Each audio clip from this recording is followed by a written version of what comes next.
Hello अस्सलाम वालेकुम, welcome to my channel influential learning. सबसे पहले तो मैं आप तमाम व्यूअर्स को खुश आमदीद करता हूँ। उम्मीद है कि आप तमाम खैर खैरियत से होंगे। तो आज की वीडियो का हमारा टॉपिक है energy stored in a capacitor. आज की वीडियो मैंने शॉर्ट बनाने का कहा है क्योंकि नेक्स्ट टॉपिक जो हमारा है वो इंशाल्लाह हमारा होगा charging and discharging of capacitor, जो कि काफ़ी मैसिव टॉपिक है जिसके अंदर काफ़ी एक्सप्लेनेशन हम कर सकते हैं। तो मैंने यही कहा था कि वो मैं आप लोगों के साथ कल इंशाल्लाह करूँगा थोड़ी सी ज़्यादा डिटेल में। तो energy stored in a capacitor एक ऐसा टॉपिक है जिसको टीचर्स इतना ज़्यादा छेड़ते नहीं हैं, यानी ऊपर से थोड़ा सा समझा देते हैं, लेकिन ये भी काफ़ी एक डिटेल्ड टॉपिक है। तो आइए चलते हैं, देखते हैं कि energy stored in a capacitor क्या होता है। तो बेसिकली हम बात करते हैं कि कैपेसिटर के अंदर जब हम दो पैरेलल मेटालिक प्लेट्स ले लेते हैं, उनको हम गिवन सोर्स के साथ कनेक्ट कर देते हैं। तो जब हमारे पास सोर्स एक्टिव नहीं होती, यानी हम लोगों ने गिवन बैटरी को ऑन नहीं किया होता, तो हमारे पास क्या डिफरेंस आता है कि गिवन जो चार्ज होता है प्लेट्स पर वो स्टोर नहीं होता, क्योंकि कोई करंट फ्लो नहीं कर रहा होता, तो चार्जेस डिपॉजिट नहीं होते। लेकिन अब हम क्या करते हैं कि हम बैटरी को इनेबल करते हैं, जिसकी वजह से सर्किट हमारा क्लोज़ हो जाता है और charges starts to deposit upon the given plates. तो क्या होता है कि let us suppose that initially the capacitor is uncharged. ठीक है, हम लोगों ने सबसे पहले एक इनिशियल सिचुएशन ली है कि कैपेसिटर अनचार्ज है, यानी हम लोगों ने बैटरी ओपन रखी है, हम लोगों ने कोई करंट सप्लाई नहीं किया व्हेन वोल्टेज इज़ ज़ीरो। ठीक है, और हमारे पास जो गिवन वोल्टेज है, यानी बैटरी से हम कोई वोल्टेज सप्लाई नहीं कर रहे, जिसकी वजह से कोई वर्क डन नहीं हो रहा चार्जेस को मूव करने में towards the parallel metallic plates of the capacitor. When it is connected to the source of potential difference V, it is charged. जब हम क्या करते हैं कि अगर हम एक पोटेंशियल डिफरेंस यानी कि हम एक बैटरी लगाते हैं, ठीक है, बैटरी को जब इनेबल करते हैं तो क्या होता है, एक पोटेंशियल डिफरेंस आ जाता है। ठीक है, वो पोटेंशियल डिफरेंस की वजह से कैपेसिटर्स के ऊपर पॉजिटिव और नेगेटिव चार्जेस डिपॉजिट हो जाते हैं। उन जैसे ही वो डिपॉजिट होते हैं तो हमारे पास हम कहते हैं कि given capacitor is charge. Initially when the capacitor is अनचार्ज the potential difference between the plates is zero.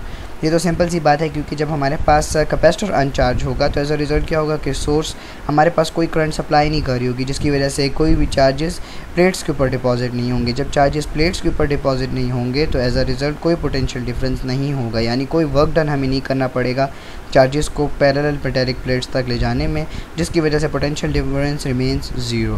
Finally when charge positive Q and minus Q are deposited on the plates the potential difference between the plates becomes V।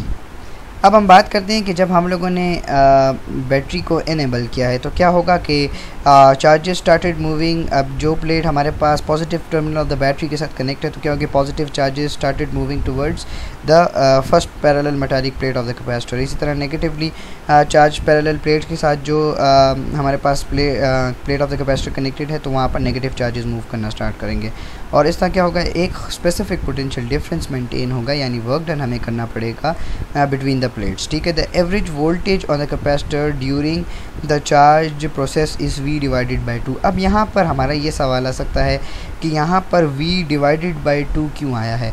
तो अगर हम बात करते हैं voltage across first capacitor, ठीक है, तो voltage अब हमारे पास अगर वोल्टेज हम ले रहे हैं फर्स्ट प्लेट का तो वो भी एक हमारे पास आ जाता है। ठीक है, यहाँ पर इस डिवाइडेड बाई 2 का बेसिकली मकसद ये है कि जो टोटल वोल्टेज है जो हम लोगों को बैटरी से सप्लाई हो रहा है वो दो प्लेट्स पर डिवाइड हो रहा है। ठीक है, मानी first metallic parallel plate and second metallic parallel plate, और जब हम उसको पॉजिटिव और negative terminal of the battery के साथ कनेक्ट करें हैं तो जो given voltage across these two parallel plates होगा, क्योंकि वो दो प्लेट्स पर डिवाइड हो रहा है तो यहाँ पर V डिवाइडेड बाई 2 आ जाएगा। Thus energy stored in a capacitor is, तो एनर्जी हमारे पास बराबर होती है U के, which is further equal to QV divided by 2। ठीक है, हमने कहा था कि जो गिवन कैपेसिटर की कैपेसिटेंस होगी वो across two metallic parallel plates, यानी मेटालिक पैरेलल प्लेट्स जितना चार्ज स्टोर कर सकेंगे हम कहेंगे कि वो कैपेसिटेंस होगी। ठीक है, तो यहाँ पर क्योंकि चार्ज भी दोनों प्लेट्स के ऊपर बराबरली डिस्ट्रीब्यूट हो रहा है तो इसीलिए Q डिवाइडेड बाई 2 आया है, और इसी तरह वोल्टेज भी जब across two metallic parallel plates equally divide हो रहा है तो इधर भी V डिवाइडेड बाई 2 आया है। Where Q is the charge on the capacitor with the voltage V applied. यहाँ पर Q और V दोनों 2 पर इसलिए डिवाइड हो रहे हैं क्योंकि हमारे पास दो मेटालिक पैरेलल प्लेट्स थी, तो टोटल चार्जेस भी दोनों पर इक्वली डिवाइड हो रहे थे और टोटल वोल्टेज भी दोनों पर इक्वली डिवाइड हो रहा था, इसलिए divided by 2। 2 represents the number of metallic plates. Charge charge and voltage are related to capacitance of a capacitor by Q is equal to CV। ठीक है, हम कहते हैं कि जो Q है वो हमारे पास फर्दर बराबर होता है CV के। ठीक है, जो हम लोगों ने पीछे कैपेसिटेंस में भी पढ़ा था कि Q is directly proportional to V and Q is equal to constant V and Q is equal to CV, where C is the constant of proportionality and capacitance of a capacitor. ठीक है, and so that expression for U can be written this. तो अब यहाँ पर Q की जगह अगर हम CV लिख देंगे तो V तो 2 दफ़ा आ गए, तो जब भी दो चीज़ें मल्टीप्लाई होती हैं तो हमारे पास स्क्वायर आ जाता है, तो दिस बिकम CV स्क्वायर। और हम इसको एक और तरीके से भी लिख सकते हैं कि हम इसको कर लें Q स्क्वायर। ठीक है, मतलब अगर हम लोग इसको फर्दर एक और तरीके से भी रिप्रेजेंट करते हैं, हम कहते हैं कि नहीं, यहाँ पर हम Q जो है V जो है V, हम लोगों ने ये इक्वेशन लिखी थी ना कि Q is equal to CV, हम V को यहाँ पर अकेला छोड़ते हैं, C को हम इधर ले जाते हैं, तो C इधर मल्टीप्लाई हो रहा था, इधर जाकर डिवाइड हो जाएगा। तो जब हम ये चीज़ करेंगे तो हम इसको V की जगह सब्सटीट्यूट करेंगे तो क्या बन जाएगा, ये हमारे पास बन जाएगा Q square divided by C square. तो क्या होगा कि एक C इस C के साथ कैंसिल हो जाएगा, तो हमारे पास फाइनल इक्वेशन बन जाएगी Q square divide by 2C, यानी V स्क्वायर की जगह हमने डाल दिया Q बाई C। ठीक है, Q बाई C का होल स्क्वायर, तो ऊपर क्या आता है Q स्क्वायर C और नीचे आता है 2C स्क्वायर। तो एक C ऊपर वाला नीचे के C के साथ कैंसिल हो गया, लेकिन एक तो रह गया था, तो हम कहते हैं कि final equation becomes Q square divide by 2C।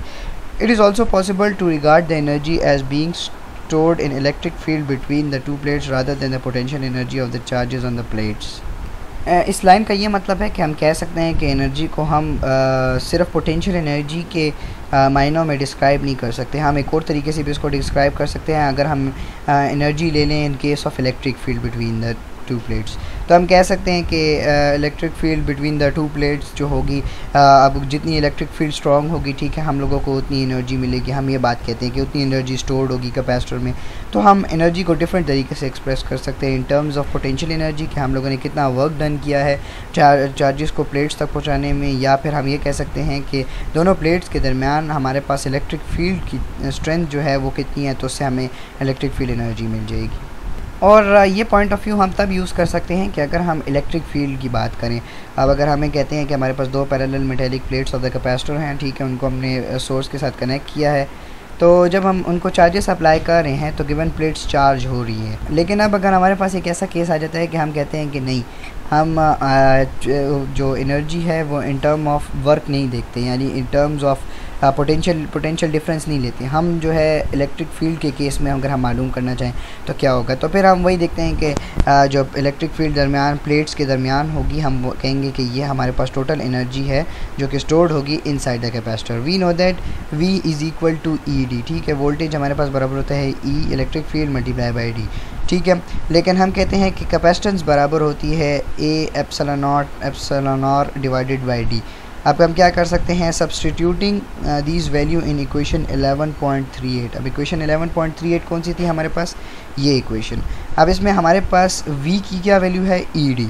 ठीक है, ये हम लोगों ने पढ़ा भी था, अगर मेरे जहन से निकल गया है, हम लोगों ने इलेक्ट्रिक पोटेंशियल डिफरेंस में पढ़ा था कि किसी में पढ़ा था, जिसके अंदर हमने कहा था कि E जो है वो रेशो आता है V डिवाइडेड बाय D के।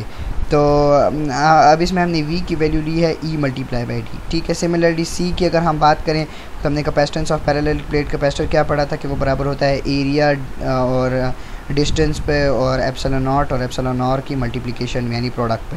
तो हम कहते हैं कि V की वैल्यू ED होगी और C की वैल्यू ये होगी। अगर हम इनको सब्सटीट्यूट करते हैं इक्वेशन नंबर 11.38 में, यानी इस इक्वेशन में, तो हमारे पास रिक्वायर्ड फॉर्म क्या आती है। अब हमने क्या किया कि C की जगह हमने उसकी वैल्यू डाल दी और V की जगह हमने ED ले लिया, लेकिन V के साथ स्क्वायर था तो इधर स्क्वायर आ गया। अब हम अगर हम स्क्वायर करते हैं तो ये हमारे पास क्या बन जाएगा, ये हमारे पास बन जाएगा E स्क्वायर और D स्क्वायर। लेकिन ये भी D भी तो हमारे पास डिवाइड में है, तो ये एक D इस एक D से कट जाएगा, तो क्योंकि यहाँ पर स्क्वायर था तो एक D कैंसिल हो जाएगा, लेकिन एक D विल स्टिल रिमेन्स।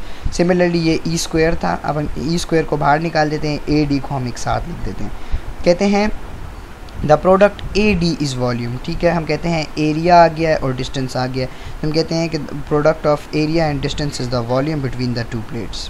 अगर हमें वॉल्यूम कंसिडर करना हो किसी भी प्लेट्स का, तो हम किस तरह कंसिडर करते हैं कि the total area of the plates, ठीक है, मल्टीप्लाई बाय या डॉट हमारे पास आ जाता है क्योंकि प्रोडक्ट है, तो हम कहते हैं कि the total area multiply by the total distance between the two plates is known as a volume. ठीक है, तो हम कहते हैं कि ये वॉल्यूम के बराबर आ जाता है। अब हमारे पास इक्वेशन नंबर 11.39 में क्या कहता है कि u is equal to 1/2 ER epsilon naught, ठीक हो गया, ई स्क्वायर आ गया मल्टीप्लाई बाय AD। अब हम कहते हैं कि u जो है, ये जो u है, हम इस u को कहते हैं कि लेट कंसिडर ये डेंसिटी के बराबर है। तो डेंसिटी में हमने क्या कहा था कि डेंसिटी किसके बराबर होती है, एनर्जी पर यूनिट वॉल्यूम के। ठीक है, हम कहते हैं कि डेंसिटी हम कहते हैं कि मास पर यूनिट वॉल्यूम भी कहते हैं, एनर्जी पर यूनिट वॉल्यूम भी कहते हैं। तो हम कंसिडर करते हैं कि ये u जो है ये हमारे पास इन केस ऑफ डेंसिटीज़ क्या होगा। ठीक है, तो हम कहते हैं कि डेंसिटी का यूनिट u लिख दिया। अब एनर्जी जो है वो बड़े u से रिप्रेजेंटेड है, जबकि डेंसिटी जो है वो स्मॉलर u से रिप्रेजेंट हमने किया है। तो एनर्जी बराबर है एनर्जी पर यूनिट वॉल्यूम आ गया। ठीक है, तो एनर्जी हमारे पास बराबर होती है u के, वॉल्यूम बराबर होता है हमारे पास AD के। अब u की वैल्यू ये है, ठीक है, तो अगर हम इस वैल्यू को डालते हैं तो ये वैल्यू हमारे पास क्या आ जाएगी, 1/2 एप्सिलॉन नॉट ई स्क्वायर। ये जो हमारे पास आई है ये तो मतलब उसने फुल सिंप्लीफाइड कर दी ना। अगर हम इसको सिंप्लीफाई करने से पहले देखें तो u की वैल्यू क्या थी, ये जो चीज़ थी ये हमारे पास u की वैल्यू थी डिवाइडेड बाय AD। अब देखिए हमारे पास ऊपर न्यूमरेटर में भी AD है, डिनोमिनेटर में भी AD है, तो AD से कैंसिल हो गया।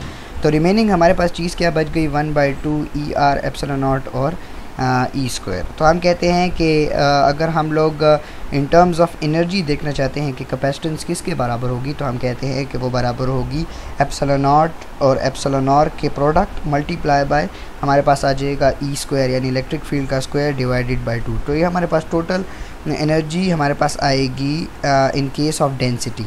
ठीक है, इन केस ऑफ डेंसिटी आएगी। लेकिन अगर हम एनर्जी की बात करें जो कि कैपेसिटर्स की पैरेलल प्लेट के दरमियान स्टोर होगी वो ये होगी कि u is equal to 1/2 epsilon naught E square multiply by AD।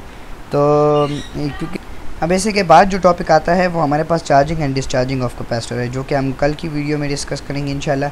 क्योंकि पहले चार्जिंग और डिस्चार्जिंग समझना और उसके से पहले एक थोड़ा सा एक क्विक ओवरव्यू देना पड़ता है कैपेसिटर के टॉपिक का। तो क्योंकि energy stored in a capacitor हमारे पास छोटा टॉपिक था, तो मैंने कहा कि ये पहले कर लेते हैं, ये आसान है। चार्जिंग एंड डिस्चार्जिंग हम कल इंशाल्लाह करेंगे। तो उम्मीद है आपको वीडियो पसंद आई होगी। अगर आपको अच्छी लगी है तो प्लीज़ लाइक और शेयर ज़रूर करें और सब्सक्राइब ज़रूर करें, क्योंकि आपके सब्सक्राइब करने से हमारी हिम्मत बढ़ती है कि हमारी मेहनत बेकार नहीं जा रही।